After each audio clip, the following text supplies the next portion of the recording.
സിലോപ്പ് പൊള്ളിക്കാൻ വേണ്ടി സിലോപ്പ് വെട്ടിത്തേച്ച് കഴുകി വെച്ചിട്ടുണ്ട്. ഞാനിന്ന് സിലോപ്പി പൊള്ളിക്കാൻ പോവാണ്. അതിനായിട്ട് കുറച്ച് സബോള, വെളുത്തുള്ളി, ഇഞ്ചി, പച്ചമുളക്, പിന്നെ കറിവേപ്പില ഇതെല്ലാം കൂടി അരിഞ്ഞെടുത്ത് നന്നായി വാട്ടിയെടുക്കാൻ പോവാണ്.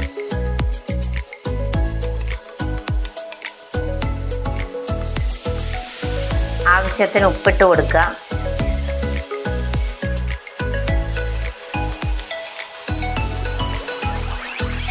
ഒന്ന് എളുപ്പം വാടി കിട്ടാൻ വേണ്ടി കുറച്ച് മഞ്ഞൾപ്പൊടി ഇട്ട് കൊടുക്കാം.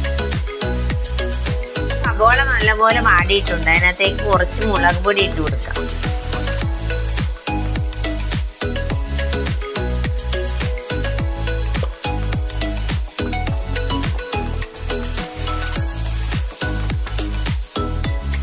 ഒരു സ്പൂൺ മല്ലിപ്പൊടി കൂടി ഇട്ട് കൊടുക്കുക. ഇത് ചാറ് നല്ലപോലെ കുറുകാൻ സഹായിക്കും.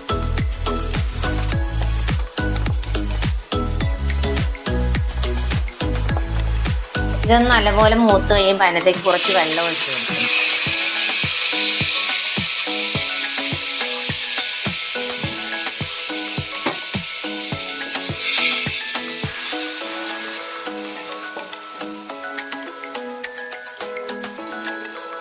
രണ്ട് മൂന്ന് കൊടമ്പുളി കൂടി ഇട്ട് കൊടുക്കാം.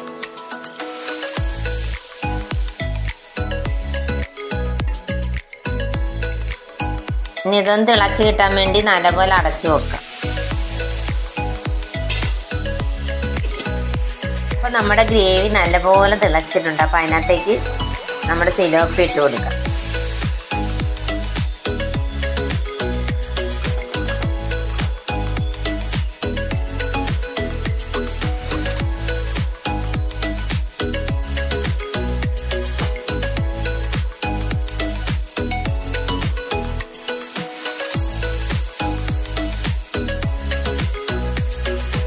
ഗ്രേവി അതിൻ്റെ പുറത്തേക്കൊക്കെ ഒന്ന് കോരി ഇട്ട് കൊടുക്കണം. എന്നാൽ അത് നല്ലപോലെ പിടിക്കത്തുള്ളൂ.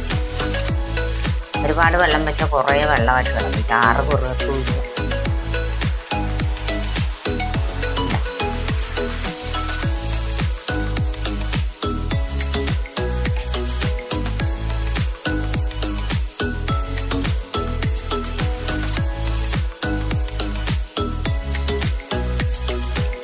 ഇനി ഇത് നല്ലപോലെ ഒന്ന് വെന്ത് കിട്ടട്ടെ. വെന്ത് ചാറൊക്കെ കുറുകി കിട്ടട്ടെ. അപ്പോൾ നമ്മുടെ സിലോപ്പി പൊള്ളിച്ചത് ഇങ്ങനെ കുറുകി വരുന്നുണ്ട്. അപ്പോൾ അതിൻ്റെ പുറത്തേക്ക് കുറച്ച് തേങ്ങാപ്പാൽ കൂടി ഒഴിച്ചു കൊടുത്തു.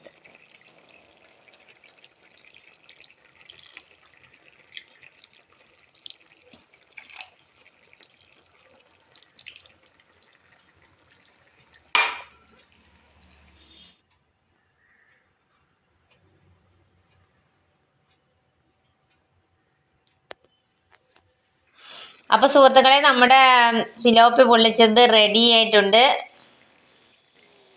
എൻ്റെ ചാറൊക്കെ നല്ലപോലെ കുറുകി നല്ല സൂപ്പറായിട്ടുണ്ട്. ഒരു പാത്രം ചോറ് കഴിക്കാൻ ഇത് മാത്രം മതി. അപ്പോൾ എൻ്റെ വീഡിയോ ഇഷ്ടമായെങ്കിൽ എല്ലാവരും സബ്സ്ക്രൈബ് ചെയ്തേക്കണേ. സബ്സ്ക്രൈബ് ചെയ്യാൻ ആരും മറക്കരുത് കേട്ടോ.